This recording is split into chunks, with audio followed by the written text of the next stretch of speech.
Dans la première partie, Tyler a trouvé un énorme nid de frelons dans le grenier de la vieille maison de sa tante et a repéré quelque chose de brillant en dessous, juste avant de glisser. Heureusement, il s'est rattrapé et a reculé sans se faire piquer. Il a immédiatement appelé les services de lutte antiparasitaire, qui sont arrivés le lendemain matin en pleine forme. Il s'avère que le nid n'était pas seulement grand, il était dangereux. Une espèce agressive de frelons l'avait construit, et un faux mouvement aurait pu déclencher une attaque. Une fois le nid retiré en toute sécurité, Tyler a demandé à l'équipage de l'aider à nettoyer la zone en dessous. Qu'ont-ils trouvé? Un vieux coffre-fort en métal, coincé à moitié sous le plancher, couvert de poussière, mais clairement caché depuis des années. Il l'a ouvert là, dans le grenier.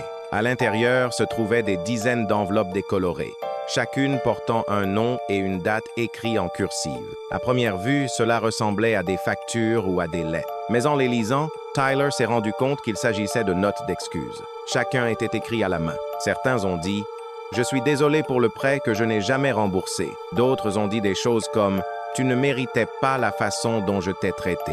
Ils ont tous été signés par des personnes différentes, tout adressés à sa tante. Quand Tyler les a montrés à une voisine, elle a eu les larmes aux yeux. Elle a expliqué que sa tante avait discrètement aidé de nombreuses personnes de la ville au fil des ans, en leur donnant de l'argent, de la nourriture et même un logement, sans jamais rien demander en retour. Les lettres provenaient de personnes qui essayaient d'arranger les choses. Des gens qui n'ont jamais eu la chance de dire merci en personne. Tyler n'en avait aucune idée. Elle n'en a jamais parlé. Cette boîte brillante sous le nid de frelons n'était pas un trésor. C'était quelque chose de plus profond, un témoignage de gentillesse silencieuse. Il a décidé de scanner les lettres et de les partager anonymement via un forum communautaire local. Un par un, les gens ont commencé à se manifester, racontant comment leur tante les avait aidés dans les moments difficiles.